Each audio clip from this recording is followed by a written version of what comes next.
សំណួរតើកសិកម្មមានសារៈសំខាន់សម្រាប់សេដ្ឋកិច្ចដូចម្តេចខ្លះចម្លើយកសិកម្មមានសារៈសំខាន់សម្រាប់សេដ្ឋកិច្ចដូចជា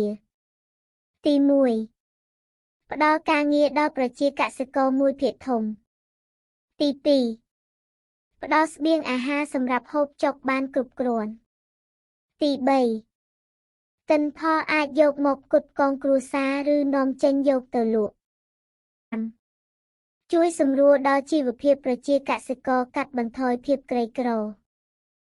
សូមអរគុណពុកម៉ែបងប្អូនសម្រាប់ការចំណាយពេលដ៏មានតម្លៃតាមដានសន្តាប់និងសូមអភ័យទោសបើនៅក្នុងវីដេអូមានការខ្វះខាតលើសលួសដោយប្រការអ្វីមួយនិងសូមជូនពរពុកម៉ែបងប្អូនឲ្យជួបតែសេចក្តីសុខទទួលទានមានបានសូមអរគុណសូមជម្រាបលា